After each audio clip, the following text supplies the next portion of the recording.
pretty clear that the shadowy elite have put a lot of effort and energy into astrology, numerology, and encoding the symbols of celestial bodies deep within pop culture. And although I love to recognize patterns and decode such strangeness, I have a hell of a time trying to understand why our friendly neighborhood cabal would have so much respect and reverence for some of these so-called secret sciences that I still find a bit silly when they don't even have a fraction of that respect and reverence for the planet or humanity itself. But rather than assuming I know better than generations of scholarly secret societies, today we're going to explore these fields and the mechanisms behind them with a man who knows them better than the back of his hand. Robert Phoenix has been doing tarot, astrology, and psychic readings for over 20 years and hosts several shows across the net, a weekly broadcast on Free Association Radio and a series on GaiamTV.com called The 11th House. Well, the stars have aligned and our fates have been sealed and ignorance is in retrograde today, and I can't wait to get down to it. Robert, my man, welcome to THC. Hey, thanks a lot, Greg. I love the name THC. That's pretty cool. It's a pleasure to be here and great to talk with you and delve into a subject that is near and dear to my heart and my mind. Yeah, man, this is pretty exciting. I have to thank one of the listeners, Darren, who got us linked up, and I'm pretty psyched. I'm definitely open to the idea of astrology, but there are some issues that I can't quite rectify that keep me from fully embracing it. Maybe there are misconceptions, but you've been at this so long, I'm sure you've dealt with many people who weren't quite sure what to make of astrology. So how do you kind of explain it to curious skeptics? Well, first of all, I try now. Okay. A curious skeptic is somebody who might have some interest in astrology, or somebody who has a crack in the door open.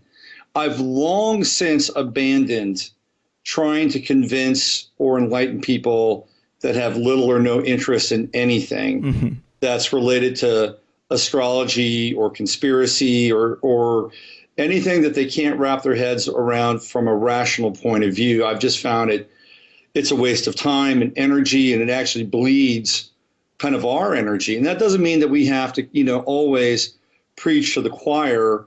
But I think for me, it's been a really interesting process of being selective about what I share and who I share it with. And I think that this has some tie-in in some ways to people that are engaged with secret societies, because they don't share their energy or their secrets or their paradigms with people unless they trust them or unless there's some kind of connection. And I'm not saying that the two are mirrors of one another, but it's an interesting kind of parallel. It's not that I don't want to share this with people. If you're open to it and you want to hear it, I have plenty to say and talk about.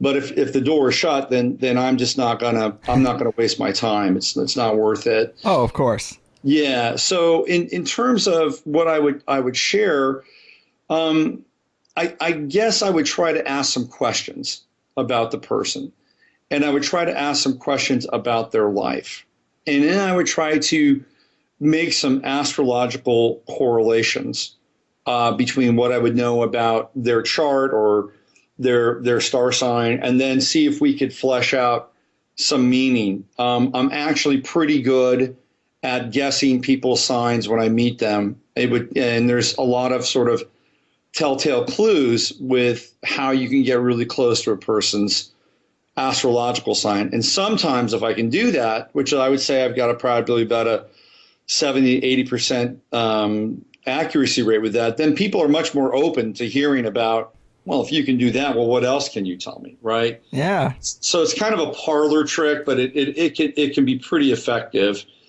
And so what I would try to do is I try to build a bridge between something in their lives that happened and some kind of astrological phenomena. Or I would ask them, well, what is your birthday? And then again, right around what time were you born? And that might give me an understanding about what their rising sign might be.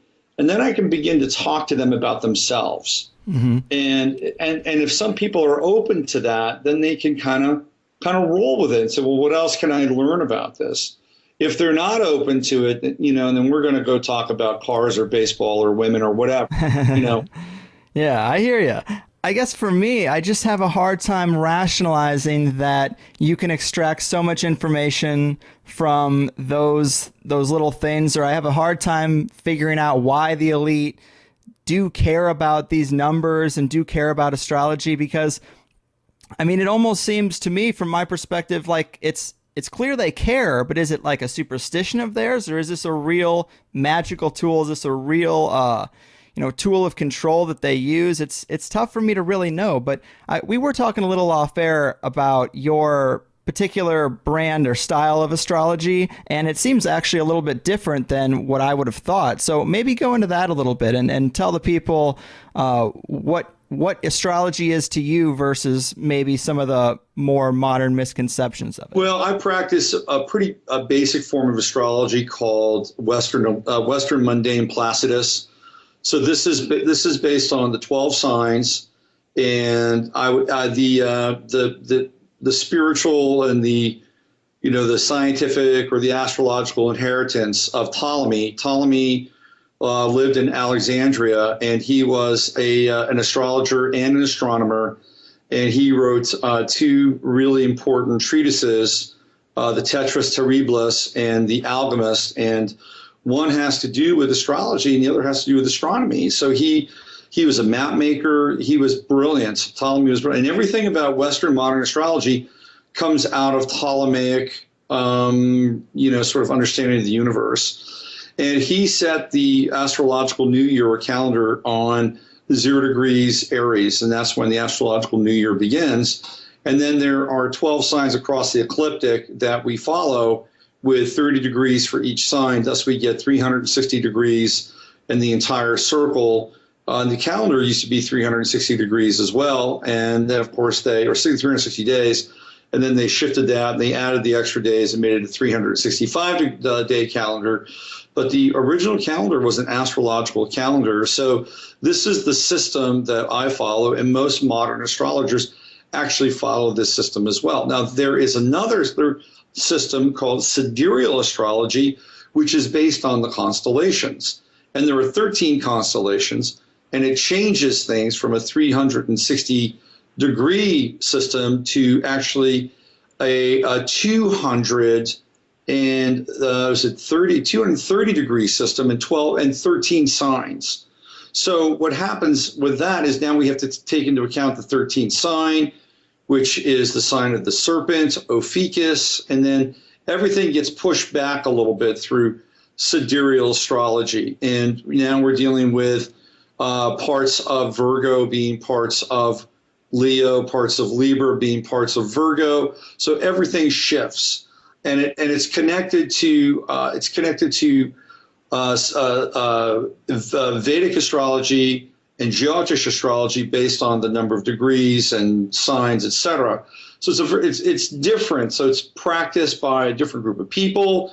It's practiced in a different part of the world. Now, I believe that while there are certainly Western astrological components to events, which we can clearly see and have seen, and we can get into some of this historically, I also think at times that the elite or the Illuminati or the Cabal or whatever we want to call them does practice sidereal astrology. So we're dealing with two levels of reality.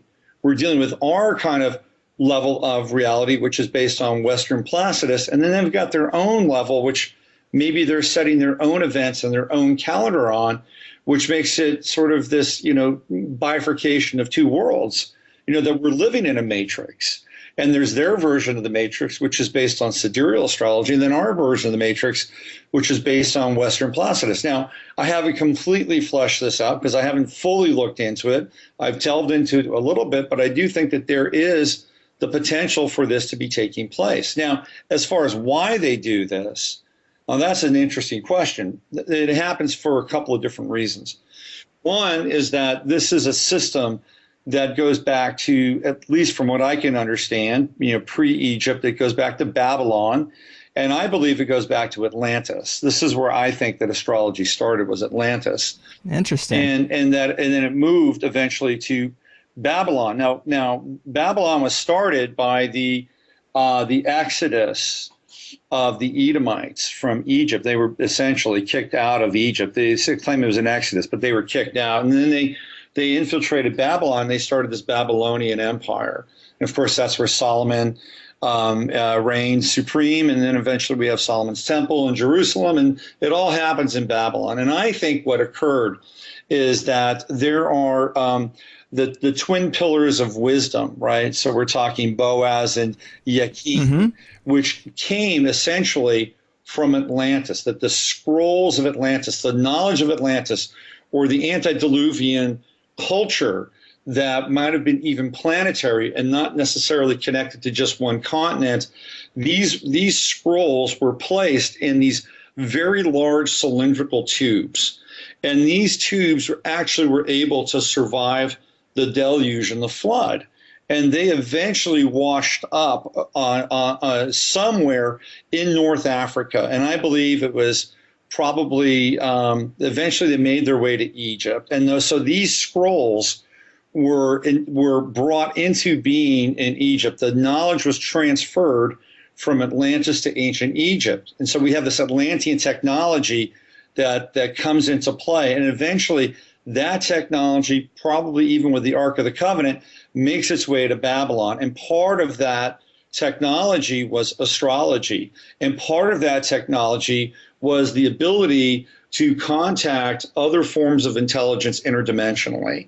And this is when we get into things like the Kabbalah and the Tree of Life and sacred geometry and sacred numbers and the Necronomicron. These are the portals and the gateways to interdimensional communication.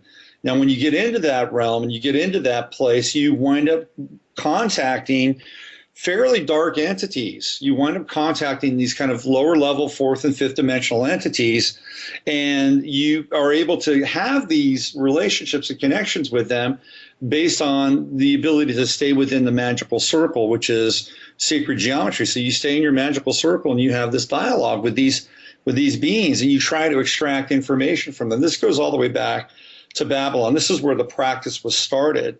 And so what happens is that as a result of this kind of interdimensional communication, there is a whole system of magic.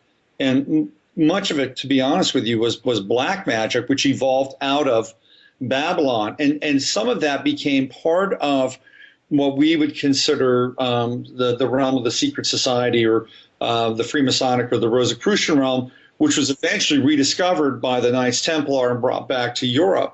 So there's this whole kind of underground relationship to reality and interdimensional reality. And I believe astrology plays a role in that. Now, my goal has been to kind of resurrect astrology and have it be, for lack of a better term, divine. Okay, so to bring in the sacred aspect of astrology, or to bring in the Godhead when we talk about astrology. And then everything we do with astrology, whether we look at patterns, whether we look at placements or aspects, we try to resurrect the most potent capacity for astrology to change our lives, to make our lives better, to make other people's lives better. But at the end of the day, we have to let that go too, because there's another kind of imminent reality that's interpenetrating ours, and we can't always be in control of that reality. So astrology gives us a window into a world. It gives us potential for understanding patterns. It gives us insight into who we are. But when push comes to shove, there's the 12th house. There's the gate of the soul and the divine. And so we have to surrender ultimately to all these systems, no matter what they are. And whether it's astrology or numerology or anyology. As far as why they do this, there's two reasons why. One is to tap into the power, which they have been tapping into since Babylon, to be honest with you. So part of astrology and part of numerology and part of the relationship between the two ties them into an ancient template where they're able to tap into power, tap into these cycles where there is a heightened sense of contacting this interdimensional intelligence. That's part of it. Another part is that they're obsessive, and that they need to leave clues. They need to tell us what's happening. They need to show that they're smarter than us by putting these patterns out there, hiding things in plain sight. This is what they're great at doing, whether it's movies, whether it's events, whatever it is. It's like, here we go. Here is the clues that we're behind. And guess what? You guys can't figure it out. It's like being at the scene of the crime, committing the crime, and then standing back on the side and watching everybody run around trying to figure out who did it. And it's like, look, we gave you all these clues and you still can't figure out what's going on here. Aren't we smart? This validates really our superiority over you. So that's another reason why they're engaged in these patterns and the symbolic representation of the patterns in what we would call reality. It's funny because I've also heard researchers talk about the idea that there's an element of some type of thing where the elite would feel that it clears them karmically if they are to lay out all the blueprints to their plan in plain sight. If people are too dumb to see it, that's their fault. But I think maybe they feel that it clears them karmically if they lay out those breadcrumbs. Yeah, I think so. I think that's part of the obsessive thing, right? That oh yeah, we told you, so we're clear. We're clear around this. We let you know what was happening, so now we can go on to the next thing. And there's also a lot of power. There's a lot of power in being able to sort of, paint reality a certain way, tell people about it, and then get away with it. That's, it can be, I think, fairly intoxicating for some people to play that game. I want to understand why. But I've also heard you say astrology is a good tool for discovering your life path. And I have a big interest in that idea, the idea of a destiny that my consciousness chose to manifest at this time and place because it saw an interesting life to live. And then, we're born with amnesia and left to figure out why we showed up here. But that's kind of a fun perspective I like to take. I don't know how much of it's based on the actual reality, but as far as astrology is concerned, I thought it was mostly about explaining personality traits and stuff like that. But how can this apply to the life path?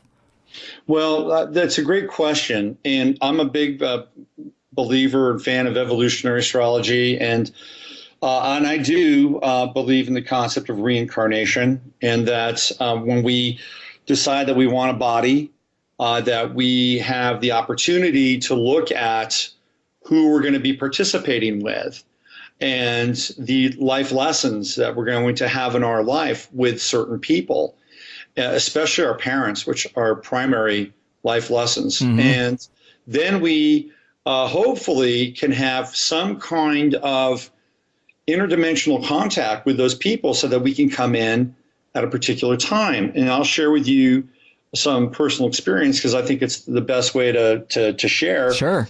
When I was actually living in San Diego, which I know that's where you're broadcasting from. Yeah. I was living in San Diego, and at the time I was living in corporate housing in the UTC area with my then wife at the time, and she did not really want to have kids. We got married. We got married very quickly, by the way. We got married in a Las Vegas wedding. And so we were on this interesting kind of fast track. It was like the universe was pushing us along. And we were in this temporary housing waiting for our escrow to close. And she went to go see a hypnotherapist to deal with her smoking and being overweight, right? She goes to see this hypnotherapist, and about an hour and a half later, she comes back to me and she describes her time at the hypnotherapist briefly. And then she says to me, "Do you want to have a baby?" And I said, "Well, yeah, sure." And and I'm thinking philosophically, and she said, "No, right now." And I'm like, "Oh, that's interesting. All right, well, let's go have a baby," right? So for the next 2 days in this time period, both of us felt this energy swirling above us as we, were in the act of having a baby or making a baby. And I knew it and she knew it, and we were having a communication with our son. And he was contacting us during this time. Wow. And when we were experiencing this, there was a portal that was open. And so we really had, for the most part, a conscious conception. And so fast forward that, 9 months later, my son is born in San Diego. Now, when you look at his chart, it's really fascinating because his moon is in Libra And my moon is in Libra. So our moons are conjunct, which means we have a great deal of simpatico. And this was, again, 9 months later after we had this moment in time. So already he and I have a very strong connection based on the moon, which is emotions, right? Mm-hmm. Now, he has Saturn in the sign of Cancer. And Saturn is about form, it's about discipline, it's about structure, and the Cancer is the mother. It's the nurturer, it's the womb.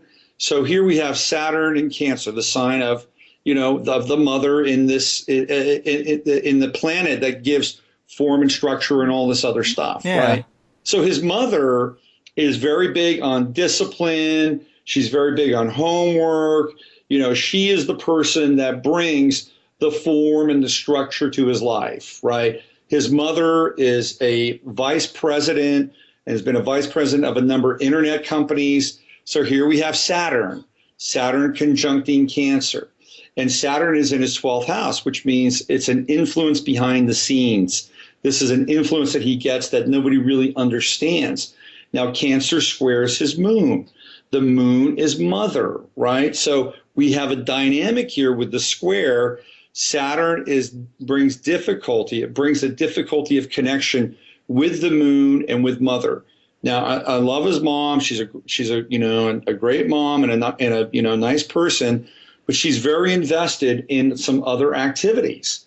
She's got a strong career life. Mm-hmm. She's got a strong life where she does triathlons and so she's got this whole other world, and she has enough time and enough bandwidth to be this person that gives him a roof over his head and some other stuff, which I do as well, but also the bandwidth to make sure he does well in school and and all these different kinds of pieces to his life. Right. But she is not necessarily the person that gives him sort of traditional maternal support.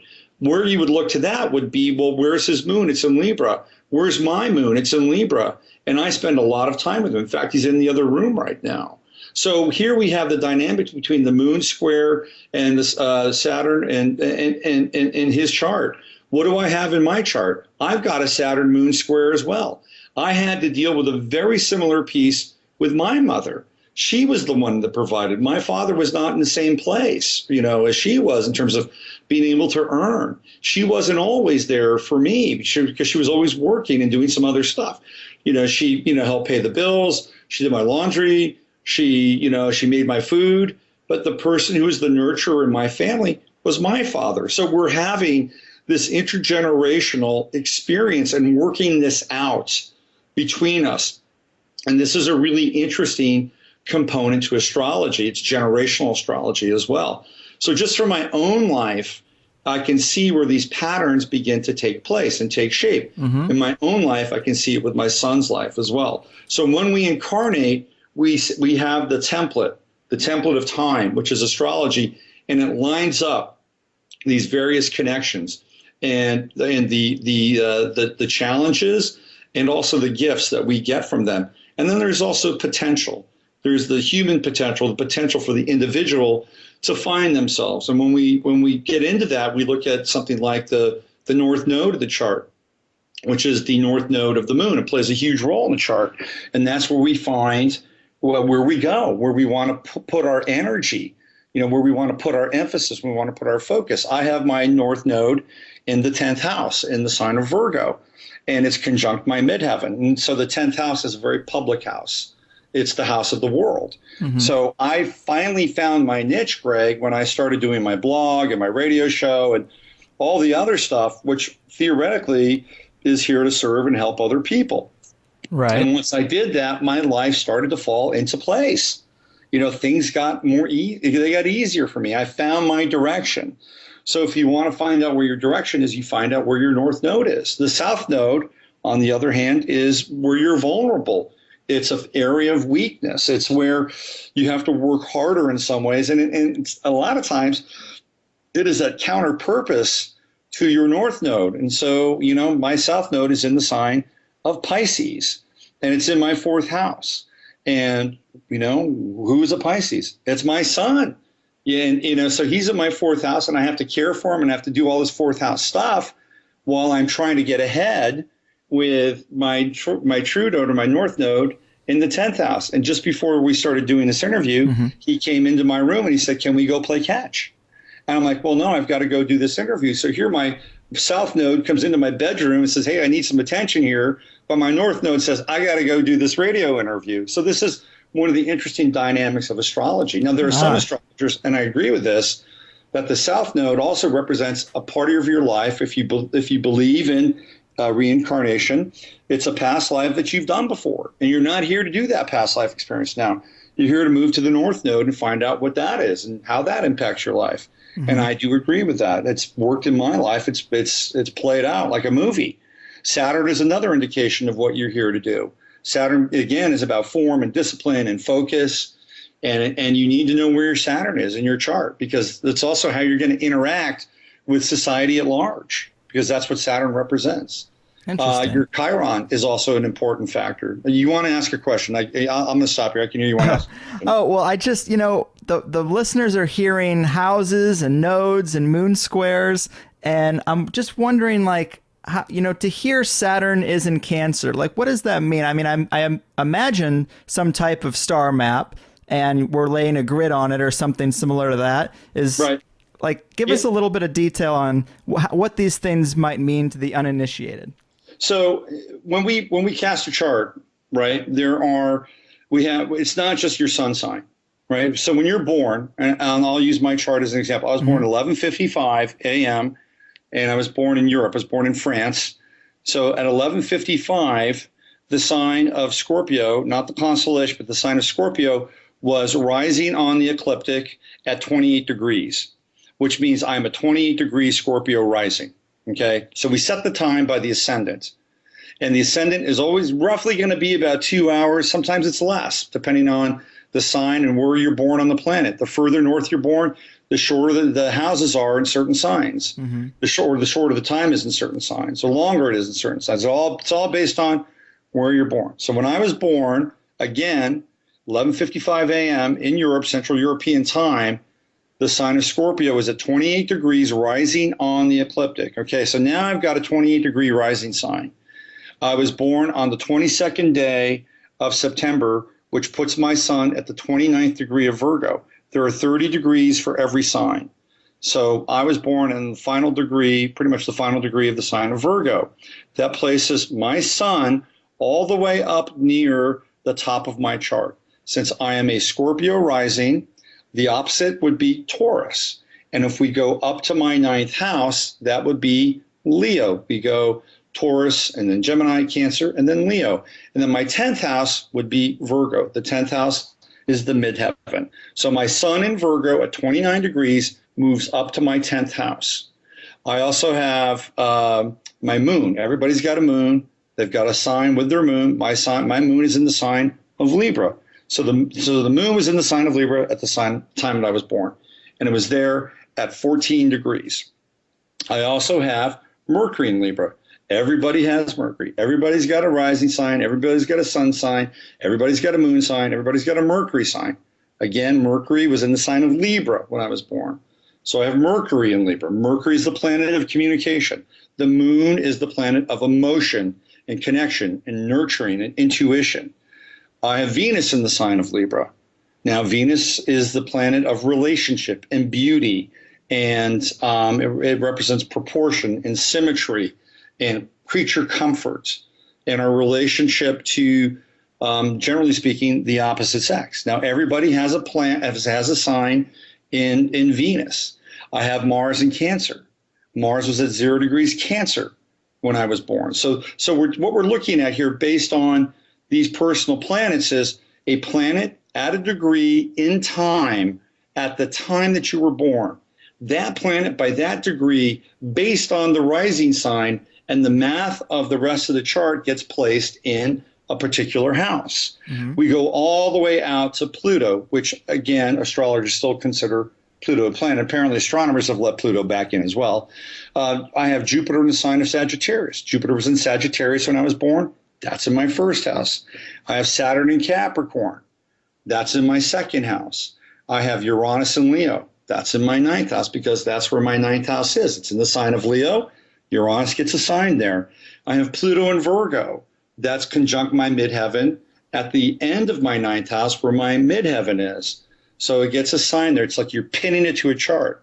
And then I have Neptune in the sign of Scorpio, which puts it right at the end of the 11th house in my 12th house. And then you have a chart. And then you look at all those planets on that chart, and then you get to see where there's lines of confluence and harmony and lines of dissonance and conflict. And then what we begin to look at, and as an astrologer, what I see when I look at a chart, I accrue information. I see where the individual strong points are, where their weak points are, where they can be deceived, where they can deceive themselves, where they can give help, where they can get help. And when we have that template, when we have all these planets placed in their particular houses with all the angles and the aspects coming together, it's not only a snapshot of the life, because that's what it is at the time of birth, it is also a map that is moving with time, because there are transits in the sky that are occurring right now that are impacting those planets. So it's always shifting, it's always changing, and we're always being impacted by these cycles. And I have found over time and through my work, and I've done thousands of readings, that these cycles are very, they're pretty pertinent. They're pretty real. You know, I mean, I went through something this last weekend which kind of blew my mind, to be honest with you. Let's go back to the 12th house, right? Currently, Mars is in the sign of Scorpio. It just went from Libra, and now it's in the sign of Scorpio. And Mars is the planet of action and dynamism and will and expression, and Scorpio is the power of the underworld. You know, it's very shamanic. It's Hades. It's intensity. It's depth psychology. It's the taboo. It's sex, right? That's Scorpio. So when Mars moves into Scorpio, we're dealing with power, issues around power. On a global level, we'll begin to see more overt power moves start to take place with Mars and Scorpio. From an individual level, we'd have to look at the chart and find out where Mars is in the chart, in any given person's chart. So this weekend, my son played a baseball tournament in Texas. I live in Texas. And there was a coach in this baseball tournament. It was very hard on my son. And he'd been hard on him most of the season, and hard almost in the sense that it was personal in some ways. And I found out that this coach has Mars and Scorpio. I found this out months ago. And one of the things that I had in my own life was my father had Mars and Scorpio. And so my father's Mars is in my 12th house, which is called a hidden house. It's away from the world. And I had a very intense relationship with my father that bordered on violence at times. You know, it was very, very intense. Right. And so I had to deal with my father's intensity. And there was nobody to help me. You know, I was kind of alone and adrift in a very intense one-on-one entangled and karmic relationship with this guy. And I was a little kid most of the time, too. So it was kind of intense for me. And my son was going through something very similar with this baseball coach who had kind of singled him out and was riding him psychologically and being very hard on my son. And my son was complaining to me, and I had to talk to him about it. And I had to watch the coach, you know, to make sure he wasn't crossing any lines. But I said to my son, it's like, look, you're going to run into people like this in your life, and they're going to be an adversary for you. And let's try to turn them into a worthy adversary. Let's try to learn from this.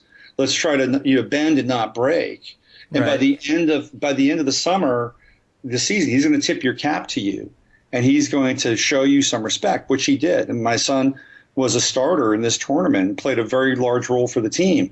And about a month ago, he started to back off of my son. He realized that my son was a lot tougher than he thought, and my son was getting it.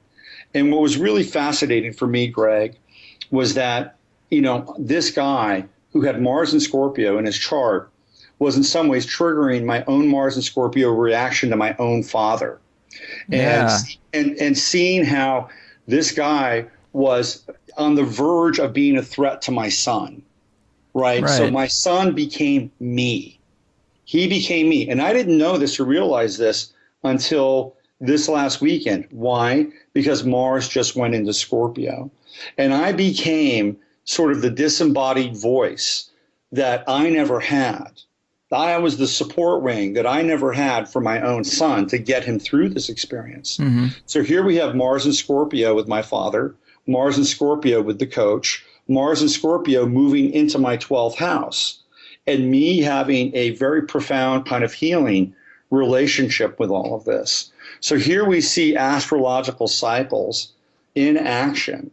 And my son, got over this. He became more empowered. He can stand on his own 2 feet. He can deal with adversity. I healed my relationship with this coach. We became friends by the time this was over.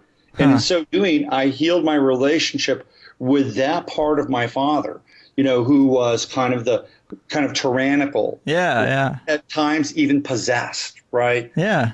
It was a mind blower for me. So when we look at astrology, and for me as an astrologer, every day I find these correlations that can be absolutely and utterly profound. Yeah, that's interesting, man. Those are really interesting stories. And I just wonder, what's the mechanism that makes this work? Is it just part of the fractal nature of the universe, like an as above, so below kind of thing? Like, why does it work?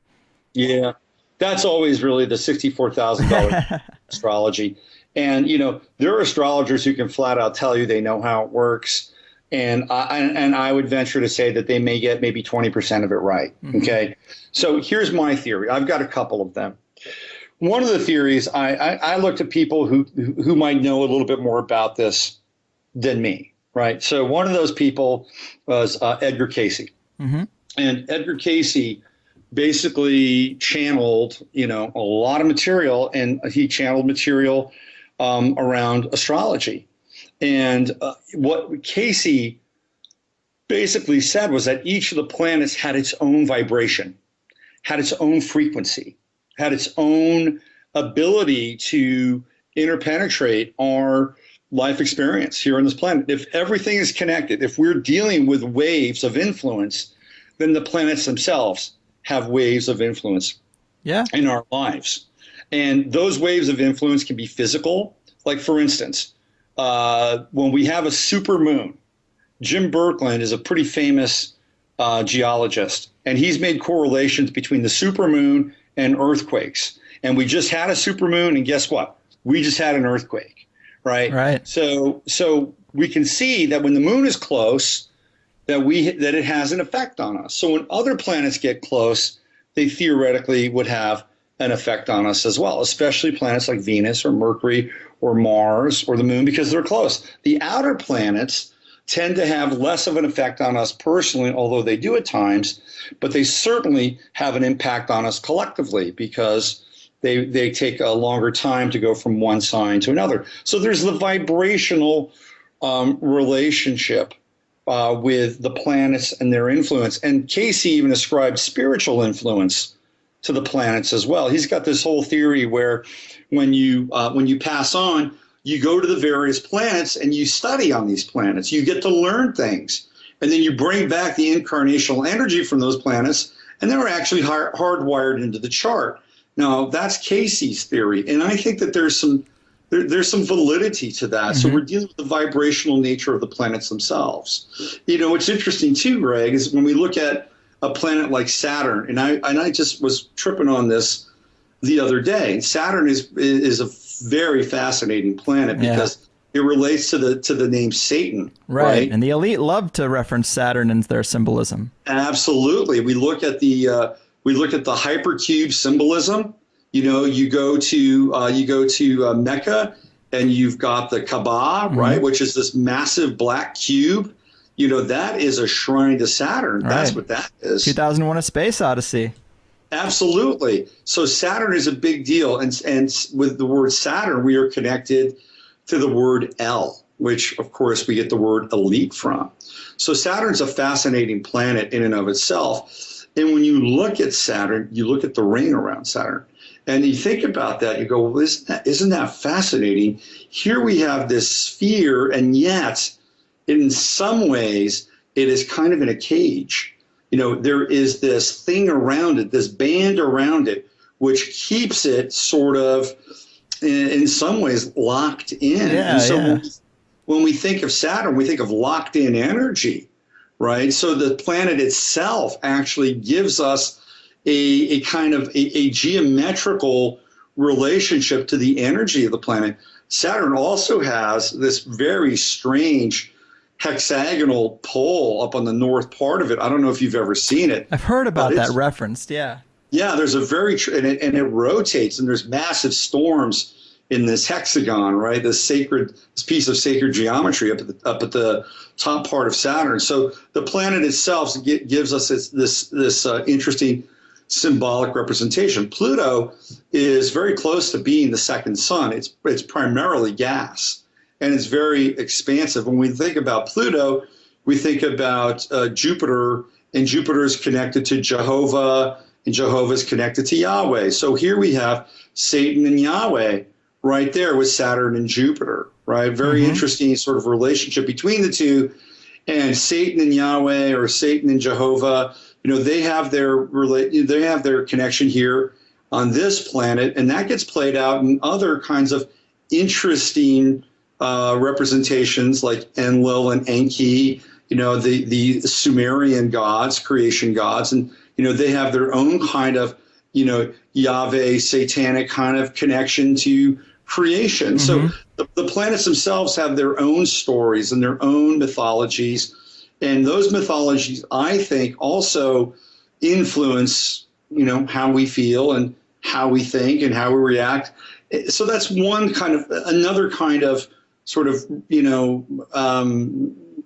realization or some kind of answers to how this stuff works. Another version of this is, and this is something I also ascribe to as well, is that it's a matrix, man. And we have been playing with astrology since Ptolemy and probably before that. And so as a matrix and as a system, we have invested a lot of time, a lot of attention, a lot of energy, and it becomes in some ways a self-perpetuating system. Yes. So we have helped create that with our own intention, right? I get that. So that's another reason as to why it's a program. And so we're dealing with a program as well. So there's a number of different vectors as to how or why this works. There's also kind of the Jungian piece around synchronicity and the collective unconscious. Right. And this is another kind of window onto the collective unconscious and synchronicities. And synchronicities are a huge factor in astrology. So there's a number of different ways that we can come at this and begin to get some kind of idea as to how and why this works.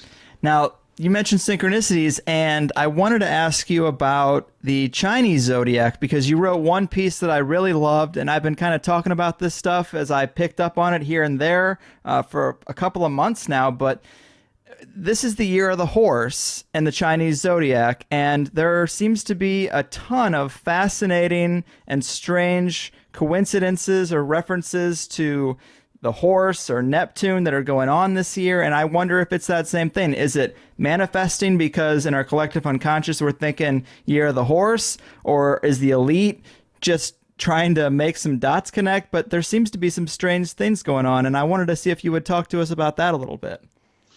Yeah, well, it's fascinating because it all really kind of got kicked off just around the Super Bowl with the Denver Broncos. Yes. And of course, the Broncos are represented by a horse. And then we had, the Super Bowl being played in New York, which was really unusual. It was the first time that it's been played in New York. And just before the eve of the Super Bowl, Philip Seymour Hoffman died. And he died with a heroin overdose. And the street name for heroin is called Horse. And there's a lot of really interesting kind of horse connections around that time as well.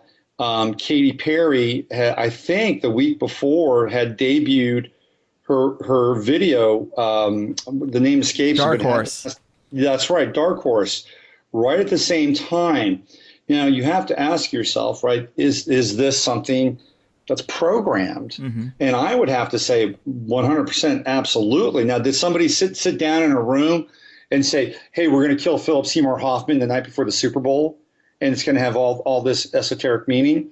Not necessarily. I don't think that that's the case, although I do think that there are events where people are killed during certain times. And and JFK being one of them. Yes. But I think that when we get into these vectors, and these vectors have their own kind of energy, their own templates, and their ritual vectors, and that's when they get energized by either astrology or numerology. Now, the Chinese piece is fascinating because the year of the horse the horse itself is considered to be the sign of Gemini in the West, and the rat is considered to be the sign of Sagittarius in the West.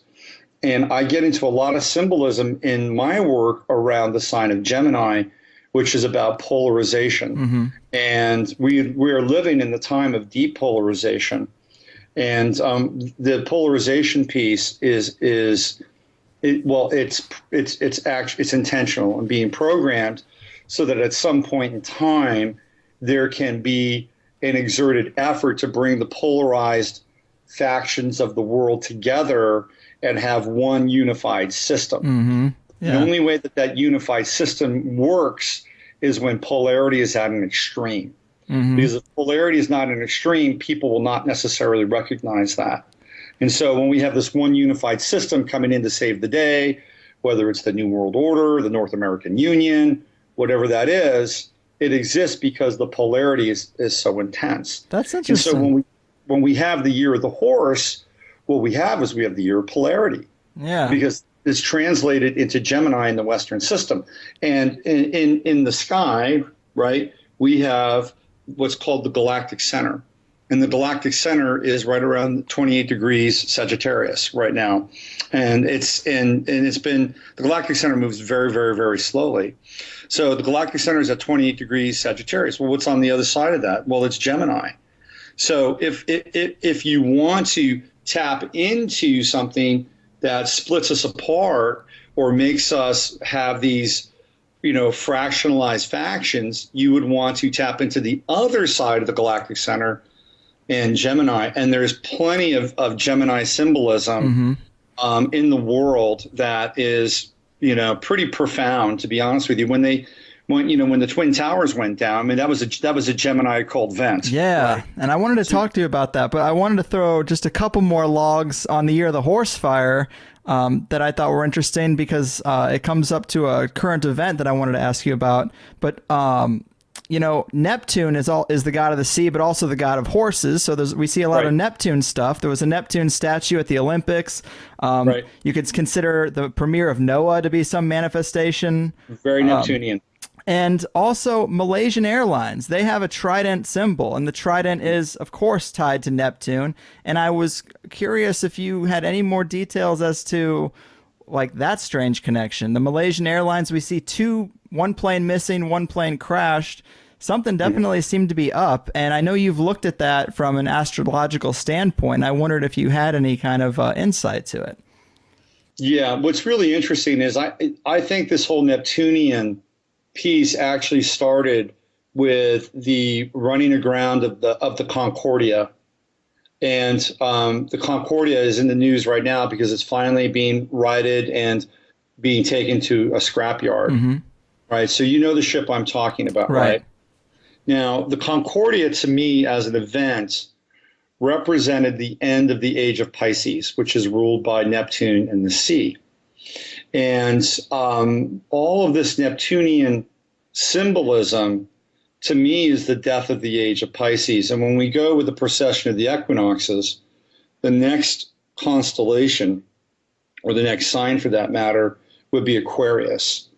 And so what we're seeing here is these events which signal the death of the age of Pisces, because the powers that be want to move us into the age of Aquarius. When we move away from the age of Pisces, we move away from the age of Jesus, because Jesus, represented self-sacrifice, compassion, love thy neighbor, the relationship between man and deity. This was the whole notion of Jesus is incredibly Piscean. It's mystical. It is taking the information or the transmission from the Father, Mother, God, and living with it on a day-to-day basis. There's no middleman. There's just you and it, right? Mm-hmm. That's what the life of Jesus represented in a lot of ways. Now, where we're headed is the Age of Aquarius, and they are trying to create a formal end to the Age of Pisces. And the Age of Aquarius is very, very different. On one level, it's kind of cool, right? It's like, hey, we're all one. We recognize our oneness. There's strength through diversity. I mean, all these interesting kinds of Aquarian tropes and memes. Yeah. But there's a dark side, a very dark side to Aquarius. And I talk about that in my work. And it's kind of unpopular in some ways because people call me cynical because I'm pointing out the shadow of Aquarius, which are things like transhumanism, the inception of robots into our culture, science gone too far, cloning, RFID chips, the Borg mind, which is being connected to a massive supercomputer mm-hmm. through RFID chips and technology. These are all very Aquarian notions. Ray Kurzweil, the new god, the new transhumanist god of the Aquarian age, Aquarianism as a form of socialism where there's this top-down kind of oligarchic rule, not in the same way that socialism emerged during the Russian Revolution, but this strange hybrid of socialism and government and corporations, the corporocratic rule. Mm-hmm. This is in some ways also this kind of dark Aquarian sort of time that we're moving towards, the breakdown of the family, in a lot of ways, the exaltation of the individual, but it's the exaltation of the individual that is kind of shallow in some ways. Uh-huh. It's the emergence of the selfie in pop culture. Yeah. These are all really, very thin and flimsy examples of promoting individuality, but it's not really true individuality. It's individuality that's being propped up by social networking, all very Aquarian kinds of pieces. So in order for them to bring on the Aquarian age, the one world government, they have to end the Age of Pisces. They have to kill religion. They have to dismantle Christianity. And so this Neptunian symbolism that comes into play is a sign that that's happening. What they're doing, so if you look at, right, let's take the Malaysia flight. Sure. Okay, Flight 370, Malaysia Flight 370, it's lost over the ocean. Mm-hmm. Now, nobody knows what happens to it. It's a mystery. Right? It's a mystery. So to me, what that speaks to, and I'm going to bring in some astrology here, that's the 12th house. That's the house that rules Neptune and Pisces. And when we talk about the 12th house as an astrologer, we use language like hidden and hard to know and mystery. The 12th house is ruled by Pisces and oceans and opium and alcohol and insane asylums and prisons and brothels and hospitals, all these institutions that we cannot wrap our heads around because we don't see them. Mm-hmm. So when 370 went down or out or whatever happened to it, it literally evaporated into the 12th house. A complete mystery. Huh. But it was Pisces, though, because we see the Neptune, we see the trident, we see Neptune in the trident, and again, lost over an ocean. Yeah. When do we see the next Malaysian flight occur? We see it go down in Ukraine, right? Ukraine. Right. Now, if you know anything about the old Ukrainian flag, it has a trident in it. Wow. It has a trident in it. And it goes down. It hits the earth. It comes crashing down. There is death. There is destruction. They talk about the bodies on board that flight being diseased and corpulent. Right, yeah. They were dead way before the plane was shot. Way before the whole thing, right? So this is a death ritual. This is a death ritual. And we have to look at Neptune and Pisces as a result of this. And what are they trying to do? Well, they're trying to pin this on Russia. Right. This is a Piscean scapegoat kind of tactic and strategy. So while they're crashing this Piscean symbol and turning it into death, they're also employing this Piscean Russian scapegoat thing, like Jesus is the scapegoat, right? So Putin is the new scapegoat, Russian is the new scapegoat, and now we get to maybe have a nice world war around that. and what is advancing all of this? It's the media. The media is advancing this. Television is advancing this. That's an 11th house medium, by the way. We're talking about this right now through the internet, which is an 11th house medium. So, there's a lot taking place and taking shape around this that is very Aquarian as a result of it. Now, the whole goal here is to completely dismantle the Piscean age, to get rid of it, to get rid of the notion of Christianity or Catholicism, lump a few other religions in there as well. And then we have a new age, which is an Aquarian age, which we're all one. We're all living under a banner of a new world order or whatever that thing is. We're all connected through technology, and we're all tracked by technology as well, via the NSA or whatever. So there's no escaping. Technology becomes our new God. It's kind of like in the Piscean age, you couldn't get away with anything because God was omnipresent and omniscient and looking everywhere at who you are and what you were doing. But in the Aquarian age, that God's been replaced by the eye in the sky or the mic in the box. That's the new God. So if you're going to sin or you're going to do something that is contrary to the modern template, well, it's going to be found out about, and you're going to suffer some form of trial or some form of retribution. Maybe you go spend purgatory in some FEMA camp somewhere. So these things are getting translated now to the 11th house in Aquarius. It's fascinating to see what's taking place. And people will go along with this to some degree if they are enticed long enough to do so, right? They're either going to be coerced or enticed. And the enticement is through technology and cool shit. Make it easier, make it faster, make it more fun. Yeah, I'll go along with it. Oh, give me a chip if I can speak 5 different languages. Turn me into a zombie and whenever you want, but let me speak 5 different languages, whatever that thing is. Right? Yeah. So, but is that really the new Aquarian age? I posit that there's something else. Right. There's a different kind of Aquarian age.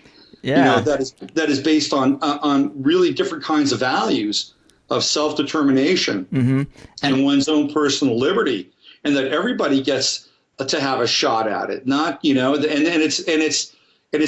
what's really weird is that, there would be this theoretically synthetic version of oneness, but there's always going to be a top-down relationship, right? There's always going to be somebody running the show. Right. That's the way it was in communist Russia, or even to this day, this weird hybrid of capitalism and communism or socialism in China. There's guys running the show there. Yeah. So it's not like it's going to be this full-on kind of, Garden of Eden party, with rainbows and unicorns in the 11th house. So I think there's a different kind of reality that we can have. And I think right now that it's a war perception and a war of reality when it comes to this Piscean piece. There's other Piscean, Neptunian horse stuff going on as well. If you go to the One World Trade Tower, which is the rectification of duality in the whole one world symbol, right? Yeah. They've used portions of the World Trade Center which look like tridents inside of the memorial, the 9/11 memorial. So here again, they're kind of, they're resurrecting Neptune and turning Neptune into kind of a spiritual relic in some ways. Yeah, that's super interesting. I actually had a guest on not long ago, Kent Bain. He wrote a book, The Most Dangerous Book in the World, and it's all about the Twin Towers and the occult symbolism in them. And he actually says there were tridents in the original Twin Towers, which that almost alludes to the very scary idea that they might have been built with sacrifice in mind from the beginning. Yeah, I actually did a lot. Yeah, I did a lot of work on 9/11 at one point in time to try to really wrap my head around it, looked at dates and numbers, and to the best of my knowledge, the Twin Towers were mostly hollow. For the most part, they had offices and buildings on the upper floors, but the buildings themselves were erected to fall at some point in time. Yeah. And if indeed and I would have to look at sort of what was happening architecturally then, But if those tridents were a structural anomaly, then I would say that your author is correct, and that it was part of an event and a system that would go down in time. Well, let's stay with this a little bit, right? Yeah. So I picked up a post that I did, which was 9/11, Jesus' birthday, summer of love, and Jupiter in Cancer. Yes, I love that one. That's a good one. And I did a show on Gaiam TV where there are certain people inside of the Christian community who believe that Jesus was not born on 12/25, and I would agree with them, by the way. I don't believe that is the birth date of Jesus. Mm-hmm. To the best of my knowledge, from what I was able to kind of wrap my head around, 9/11 looks like the actual birth date of Jesus. Wow. And if you go back in time and you see all of the events that took place on 9/11, whatever 9/11 it was, through history, those events would absolutely blow your mind. Yeah. And I did a whole list of, I don't have them in front of me, but there are quite a few of them. And obviously there were a number of atomic explosions that happened on 9/11. So, when they do these above ground tests, and some of them were below ground, these atomic explosions did a couple of things. If they were below ground, my sense is they were like hollowing out massive areas for deep underground bases. Yes, yeah. They definitely have those. And above ground, I think they were opening portals with the above ground atomic blasts. So if indeed Jesus was born on 9/11, then wouldn't it make sense that there would be tridents inside these twin towers? Yeah, it kind of does. And that the destruction would occur on 9/11, signaling the end of the Piscean Age and the beginning of the Aquarian Age, which was obviously the One World Trade Center. And what's fascinating is, if you look at 9/11, the day that it happened, the moon was in the sign of Gemini, which is the sign of the twins and the twin towers. And the day that the 9/11 museum opened was the first day of Gemini. So we have the moon and the sun together, moon and Gemini, sun and Gemini. That's the alchemical marriage, by the way, sun and moon and Gemini. You can't tell me that they picked that date arbitrarily. That date was nailed to a wall, 0 degrees Gemini. So here's what we're going to do. We're going to erect a building which is essentially a massive telluric tower pulling in these energies. And by the way, we've got these tridents from the old building inside. We have a reverse Kaaba. If you've seen sort of the water area that's part of the Memorial Park. Oh, right on. It is a sunken black hypercube. Wow. So it's a hypercube that's sunken, but it's reversed, right? It's usually above ground, but it's below ground, and that's where there's water, which is Piscean, right? But they're taking that and they're flipping it. They're basically encasing it with Saturn, because that's the hypercube. So with Saturn encasing the water with this reverse hyperdimensional cube, they're saying that we rule Pisces, we rule water. This is our domain. Right, and we tell you.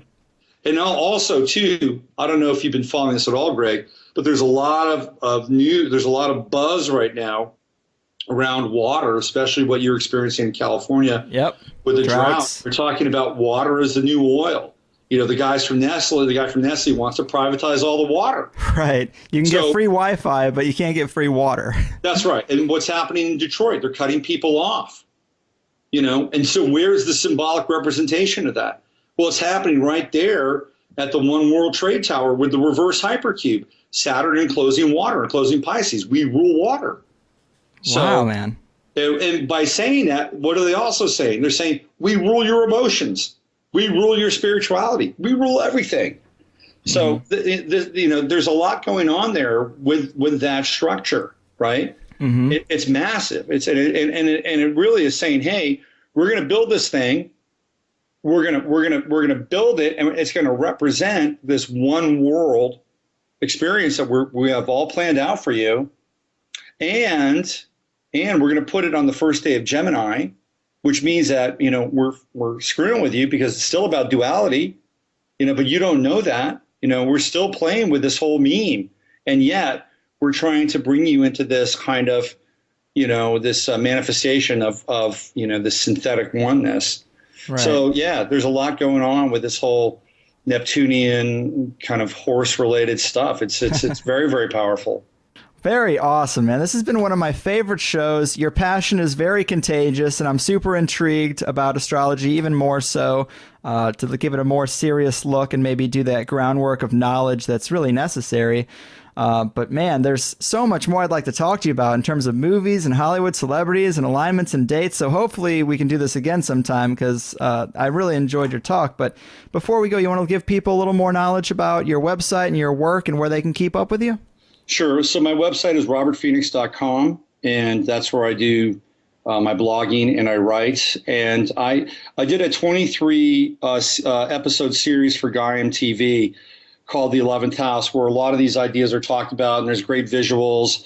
And you can go to my website, you can sign up for Gaia, you can watch those 23 episodes if you want. You get a week free. Maybe you want to watch all 23 in a week and do a Netflix thing with it, and then bounce off. That's completely up to you.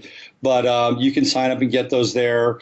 And then I have my radio show, which I do on Mondays, called Free Association Radio. Actually, Mondays is 11th House Radio. And then on Fridays, I do the Friday Forecast, and they're all part of Free Association Radio.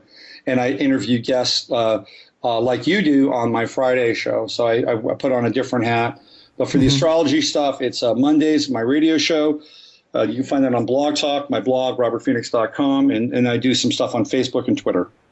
Awesome, man. And you got some great Jay Weidner talks, too, so definitely check those out, people. If you liked when we had Jay Weidner on, I think he's a great guest